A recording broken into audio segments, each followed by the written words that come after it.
ചേട്ടൻ മഹാരാജ കോളേജിലല്ലേ ഞാൻ പഠിച്ചത്? മഹാരാഷ്ട്രയിലാണ് പഠിച്ചത്. പിന്നെ എങ്ങനെ നമ്മുടെ അച്ഛനുമായിട്ടൊന്ന് കണ്ടുമുട്ടിയത്? ആ ഫസ്റ്റ് ഇന്ന പോലെ ഒരു അച്ഛനുണ്ടെന്നോ അല്ലെങ്കിൽ ആ സ്ഥാപനത്തെ കുറിച്ച്? ഞാൻ മഹാരാഷ്ട്രയിൽ പഠിക്കുന്ന സമയത്ത് ഞാനും അൻസാറുമായിട്ടാണ് പ്രോഗ്രാം നടത്തിക്കൊണ്ടിരുന്നത്.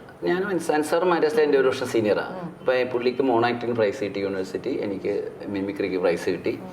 ആ വർഷമാണ് ജി വേണുഗോപാലിന് ലൈറ്റ് മ്യൂസിക്കിന് പ്രൈസ് കിട്ടുന്നത്, രാജീവ് കുമാറിന് മോണോ ആക്ടിന് പ്രൈസ് കിട്ടുന്നത്. ഒക്കെ ഞങ്ങൾ ഒരൊറ്റ ബാച്ചാണ്. ഓ അത് ശരി. അപ്പൊ ഈ സിനിമയിലുള്ള ആൾക്കാർ അന്നേ അറിയും? എല്ലാവരും നമ്മൾ ഒരു ബാച്ചാണ്. ആ സമയത്ത് ഞങ്ങളിങ്ങനെ പ്രോഗ്രാമിന് പോയിക്കൊണ്ടിരിക്കുകയാണ്. ആ സമയത്ത് എൻ്റെ ചേട്ടൻ ട്രിവാൻഡ്രം എഞ്ചിനീയറിംഗ് കോളേജിൽ പഠിക്കുന്നു. അവരവിടെ ഒരു ഷോ നടത്തുക, കലാഭവൻ്റെ ഗാനമേള. അപ്പോൾ പറഞ്ഞു മിമിക്രിക്ക് വേറെ ആരും മിമിക്രിക്ക് വേറെ ആരും വേണ്ട, മിമിക്രിക്ക് ഞങ്ങളുടെ കൂടെ എൻ്റെ അനിയനുണ്ടെന്ന് പറഞ്ഞു ചേട്ടൻ. അങ്ങനെ ഞാനും അൻസാറും പോയി ഗാനമേളയുടെ ഇടയ്ക്ക് പ്രോഗ്രാം ചെയ്തു. 1980 ജൂൺ മാസം 27-ാം തീയതി. അത് കഴിഞ്ഞപ്പോൾ അച്ഛനും വിവരം പറഞ്ഞു, ഇത് ആരോ ഒരാൾ വേറെ വന്ന് കയറിയിട്ടുണ്ടല്ലോ എന്ന് എന്നെ വിളിപ്പിച്ചു. എന്നത് എനിക്ക് ഇവിടെ നിൽക്കാമോ എന്ന് ചോദിച്ചു. ഞാൻ റെഡി എന്ന് പറഞ്ഞു. നമ്മുടെ ഇഷ്ടവും അത്. അങ്ങനെ മിമിക്സ് പരേഡ് തുടങ്ങി. അന്ന് മിമിക്രി മാത്രമായിട്ട് ഞാൻ ഒറ്റക്കാ പോകുന്നത്. ഒറ്റക്ക് അന്ന് സ്റ്റാൻഡപ്പ് കോമഡി ഒറ്റക്ക് നിന്ന് കുറേ സൗണ്ടൊക്കെ കാണിക്കും. പിന്നെ ചില പരിപാടിയിൽ അൻസാർ ഞാനിവിടെ പോകും. അപ്പോഴാണ് അച്ഛൻ ഇങ്ങനെ ഒരു ആശയം പറയുന്നത്. ആശയം പറയുന്നത് 6 പേര് ഒരുമിച്ച് വന്നാൽ എങ്ങനെ ഉണ്ടാവും. ആരൊക്കെയായിരുന്നു? അത് ഒന്ന് സിദ്ദിഖ്, ലാല്, അൻസാർ, റഹ്മാൻ, ഞാൻ, പിന്നെ ഒരു വർക്കിച്ചൻ പേട്ട. അദ്ദേഹം പിന്നെ ആ ഫീൽഡ് വിട്ടു.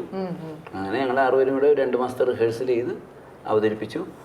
എൻ്റെ ചേട്ടൻ തന്നെയാണ് പ്രോഗ്രാം ബുക്ക് ചെയ്ത് നടത്തിയത്. അപ്പൊ ചേട്ടാ ഒരു കാര്യം, ഞങ്ങൾക്ക് പ്രേക്ഷകർക്ക് ഏറ്റവും കൂടുതൽ പരിചയം നമ്മുടെ ആ ഇന്നസെന്റ് ഏട്ടൻ ചെയ്ത ഒരു ക്യാരക്ടർ ഉണ്ടല്ലോ, ആബേലച്ഛന്റെ. അതാണ് നമുക്ക് കലാഭവനുമായിട്ട് കൂടുതൽ ബന്ധം പ്രേക്ഷകർക്ക് ഉണ്ടായത്. അതിന്റെ അച്ഛന്റെ ആ ഒറിജിനൽ വേഷം, അച്ഛൻ എങ്ങനെയായിരുന്നു, അച്ഛന്റെ ഓർമ്മകളൊക്കെ ഒന്ന് പറഞ്ഞുതരാം. അച്ഛൻ അങ്ങനെയൊന്നും ആയിരുന്നില്ല. അച്ഛൻ്റെ സ്റ്റൈലൊക്കെ വേറെയാണ്. എങ്കിൽ പോലും അച്ഛൻ ഒരു നല്ല സംഘാടകനായിരുന്നു. സംഘാടകൻ എന്ന് പറഞ്ഞു കഴിഞ്ഞാൽ എന്താ പറയുക, അച്ഛൻ്റെ ഒരു മെത്തേഡ്. ഇപ്പോഴത്തെ ഈ ടെക്നോളജി ഒന്നും ഇല്ലല്ലോ, മൊബൈൽ ഫോണൊന്നും ഇല്ല. അപ്പം എൻ്റെ വീട് കലാവിൻ്റെ തൊട്ട് പുറകിലാണ്. അപ്പം രാവിലെ പ്രോഗ്രാം കഴിഞ്ഞിട്ട് ഞങ്ങൾ രാവിലെ 5 മണിക്കോ 4 മണിക്കോ 3 മണിക്കോ വന്ന് കിടന്ന് ഉറങ്ങിയാലും അച്ഛൻ രാവിലെ 8 മണിക്ക് പോകുമ്പോൾ എന്നെ വിളിക്കും.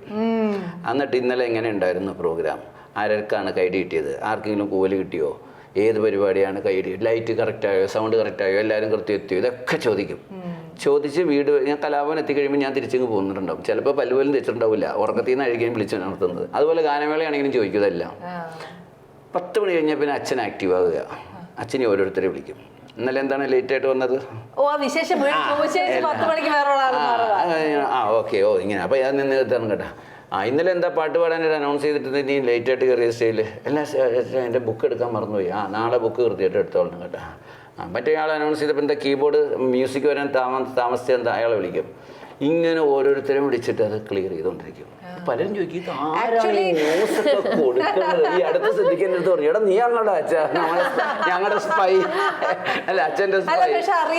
എല്ലാവർക്കും ചേട്ടനാ പറഞ്ഞു കൊടുക്കുന്നത്. അല്ല ഞാൻ മാത്രമല്ല, ഗാനമേളയിലുണ്ട് അച്ഛന് സ്പൈ. അത് നമ്മുടെ അച്ഛൻ പറയില്ല.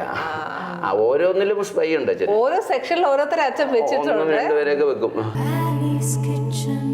Let's cook with love.